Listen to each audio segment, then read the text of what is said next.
She said, "You're trying to control too much," after her coworker dropped her off at 2 a.m. for the second time. I said, "You're probably right." That night, I moved all her things into the guest room. The next morning, when she saw the packed boxes, her coffee spilled. I'm 44, been married to Jennifer for 16 years. We have 2 kids, both teenagers now, one in college and one still at home. I thought we had a solid marriage. Not perfect, but solid. The kind where you finish each other's sentences and know exactly how the other takes their coffee. Until about 3 months ago, when things started shifting in ways I couldn't ignore. Jennifer got a new job in March at a marketing firm downtown. She was excited about it. Better pay, more creative freedom, the whole package. I was happy for her. She'd been feeling stuck in her previous role for years. What I didn't anticipate was how much this job would change our entire dynamic. The late nights started in April. First time, she texted me around 10 p.m. saying they were working on a big pitch and she'd be home late. She walked in at midnight. I was still up watching TV. "How'd it go?" I asked. "Exhausting, but good. We're really close to landing this client." She kicked off her heels and headed upstairs. I didn't think much of it. It was a new job. She was proving herself. The second time was 2 weeks later. Same scenario. Big project, late night, came home around 11:30 p.m. Again, I didn't question it. This was her career. I wasn't going to be that husband who made her feel guilty for working hard. But then it became a pattern. Once a week, twice a week. Always with the same coworker, a guy named Derek, who'd kindly offered to drop her off since they lived in the same direction. The first 2 a.m. incident happened on a Friday in early May. I woke up to the sound of a car door closing, checked my phone, 2:07 a.m. Went to the window and saw Jennifer getting out of a black sedan, laughing about something. The car idled while she walked to the door, then drove off. She came upstairs, saw me standing in the hallway. "You're awake," she said, slightly startled. "It's 2 a.m. "I know, I'm sorry. We went out for drinks after finishing the campaign. Lost track of time." "With Derek?" "With the team. Derek just gave me a ride home." "You couldn't text me?" She sighed, like I was being unreasonable. "My phone died. I'm exhausted. Can we talk about this tomorrow?" We didn't talk about it tomorrow, or the day after. She acted like nothing was wrong, and I convinced myself I was overreacting. Then it happened again. 3 weeks later, another Friday night. This time I wasn't asleep. I'd been lying in bed wide awake since midnight. Heard the car pull up at 1:53 a.m. I met her at the door. "Working late again?" I asked. "We had a client dinner that ran long." "Until 2 a.m.? It was downtown. Derek offered to drive me since you were already asleep." "I'm not asleep. I'm waiting for my wife to come home at a reasonable hour." That's when she said it. Arms crossed, defensive posture, that look in her eyes like I was the problem. "You're trying to control too much." I stared at her for a moment. Control. That word hung in the air between us like smoke. "You're probably right," I said quietly. She looked surprised, like she'd expected a fight. I walked upstairs, went into our bedroom and started gathering her things. Clothes from the closet, toiletries from the bathroom, books from her nightstand. I packed, methodically, calmly, while she stood in the doorway watching. "What are you doing?"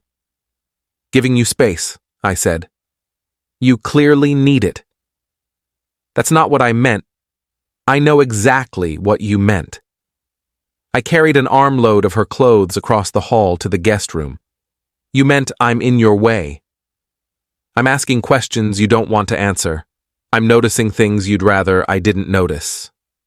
"You're being dramatic." I went back for another load. "Maybe. But I'm done pretending everything's normal when my wife comes home at 2 a.m. smelling like someone else's cologne." Her face went pale. "I don't—" "Save it," I interrupted. "I'm not stupid, Jennifer. I've been patient. I've been understanding. But I'm done being both. I spent the next 2 hours moving everything of hers into the guest room. She eventually went to bed, in our bed, interestingly enough, while I worked. By 4 a.m., I'd cleared out every trace of her from our bedroom. Then I went downstairs and started packing her other belongings into boxes. Photo frames, books, the decorative pillows she'd insisted we needed. Everything. I found things I'd forgotten about. A card I'd given her on our 10th anniversary. A photo from our honeymoon in Hawaii, where we both looked impossibly young. A recipe book her grandmother had given us, with handwritten notes in the margins. Each item felt like a small betrayal, proof that we'd built something real that she was now willing to throw away for late-night rides home and whatever else Derek was giving her. I finally went to sleep around 5:30 a.m. on the couch. The next morning, I woke up to the sound of her screaming. I walked into the kitchen. She was standing there in her bathrobe, coffee mug in one hand, or it had been in her hand. Now it was on the floor, shattered, dark liquid spreading across the tile. She was staring at the living room, where I'd stacked roughly 15 boxes, all neatly labeled with her name. "What the hell is this?" Her voice was shaking. "Your things," I said, stepping over the broken mug to grab paper towels. "You're moving out." "I never said I was moving out. You didn't have to." I knelt down and started cleaning up the coffee. "You already left. You just haven't made it official yet." "You can't just decide that." I stood up, looked at her directly. "You're right. So let's be clear. Are you having an affair with Derek?" Silence. "Are you?" I repeated. It's not like that." "So that's a yes. We haven't done anything physical." I actually laughed. "Oh, well, that makes it so much better. You're just emotionally cheating. Coming home at 2 a.m. from what? Deep conversations? You wouldn't understand. Try me." She sat down at the kitchen table, head in her hands. "He listens to me. He makes me feel seen. And I don't? You're always busy with your own stuff. The house, the bills, your projects. When's the last time you asked me how I was really doing? When's the last time you were home long enough for me to ask?" She didn't have an answer for that. Update 1, I told her she had until the end of the week to figure out where she was going. She could take the boxes with her or leave them. I didn't care. What I cared about was getting her out of my house before I did something I'd regret. Our youngest, Tyler, came home from his friend's house that afternoon and immediately noticed the boxes. "What's going on?" he asked. Jennifer and I looked at each other. For the first time in months, we were on the same page about something. We didn't want to drag him into this yet. "Mom and I are working through some things," I said. "Don't worry about it. He's 17, not stupid." "Are you guys getting divorced?" "We're figuring it out," Jennifer said softly. He looked at the boxes again, then at her, then at me. "This is because of Derek, isn't it?" My head snapped toward him. "What do you know about Derek?" "Mom talks about him all the time. Derek said this, Derek thinks that. It's been going on for months." Jennifer's face went red. "Tyler, it's fine, Mom. I'm not a kid." He grabbed his backpack and headed upstairs. "But for what it's worth, Dad, I think you're doing the right thing."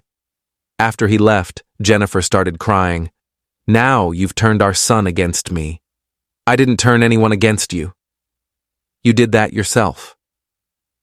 She spent the next few days moving between the guest room and her sister's place, taking things in batches. Each time she came back for more boxes, the house felt a little lighter. She tried talking to me a few times, asking if we could work it out, if therapy was an option, if I was really willing to throw away 16 years over a misunderstanding. "It's not a misunderstanding," I told her during one of these conversations. "You knew exactly what you were doing every time you got in his car. Every time you came home smelling like his cologne. Every time you chose him over me. I never chose him over you.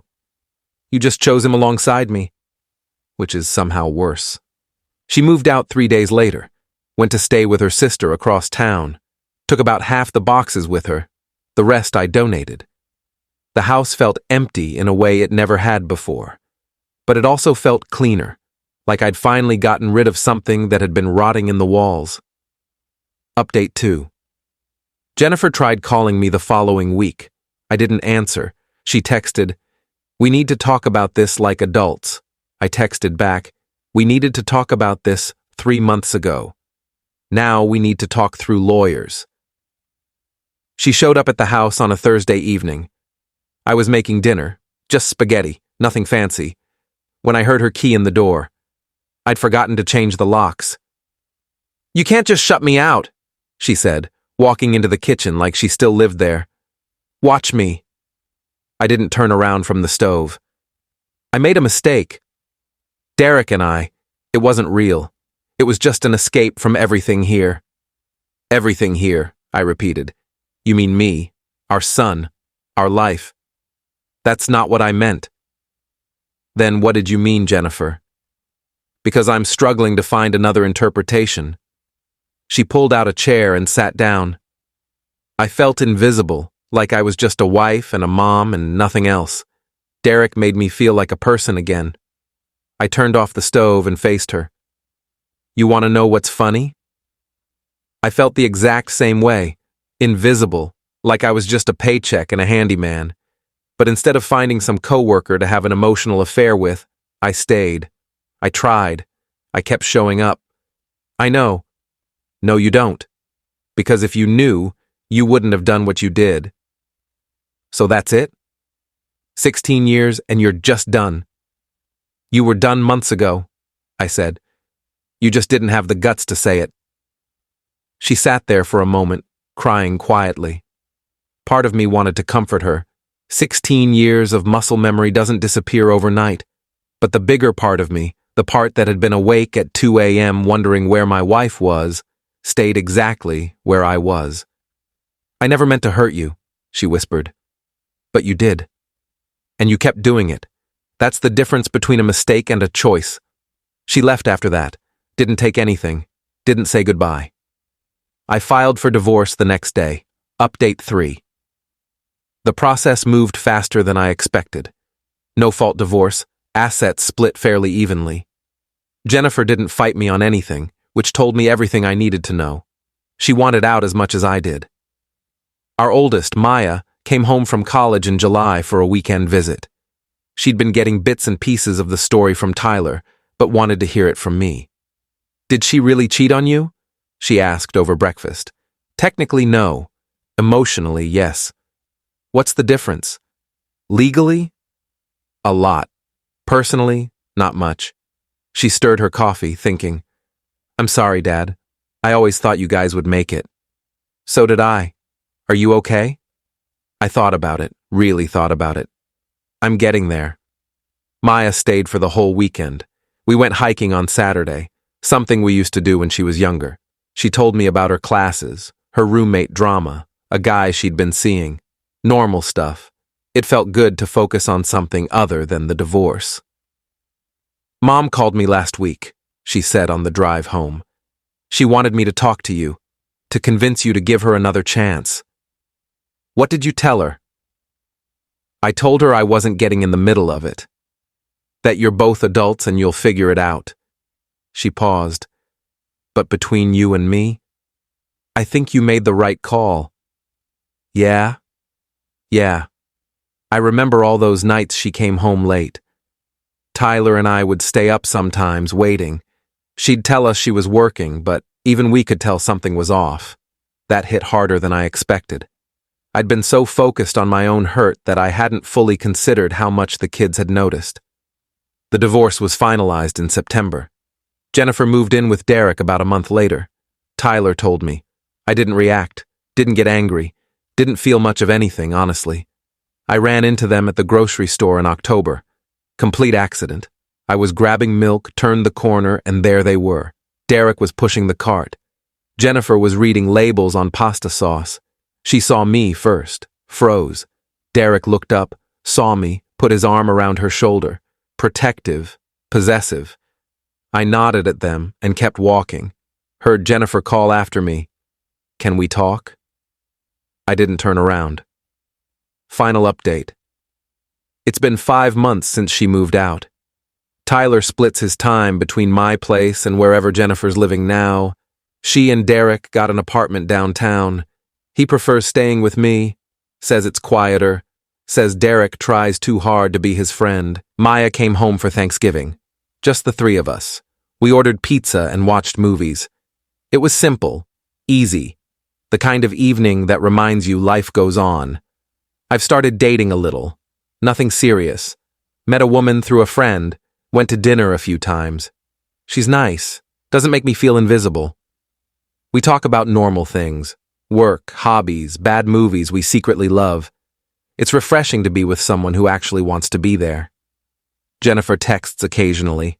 Always something about the kids or paperwork or some item she left behind that she suddenly needs. I keep the responses short, polite but distant. Last week, Tyler told me she and Derek are fighting a lot. Something about commitment issues. He wants to get married. She's not ready. The irony isn't lost on me. Do you think she regrets it? Tyler asked. Probably, I said, but that's not my problem anymore. He nodded, went back to his homework. I've learned something through all of this. You can't save someone who's already decided to leave. You can't make someone see your worth when they're too busy looking elsewhere. And you sure as hell can't build a life with someone who thinks you're trying to control them just because you expect basic respect. The house is quieter now, but it's mine. The life I'm building is mine, and that's worth more than holding on to someone who stopped choosing me a long time ago. I changed the locks 2 weeks after she moved out. Small thing, but it felt symbolic. This is my space now, my life, my fresh start. Edit. A few people have asked if I ever found out exactly what happened between Jennifer and Derek. I didn't ask for details, and she didn't offer them. Honestly, I didn't need to know. The fact that she prioritized him over our marriage told me everything I needed to know. Edit 2. For those wondering, yes, the kids are doing okay. Therapy helped. Time helped more. They're resilient in ways I couldn't have predicted.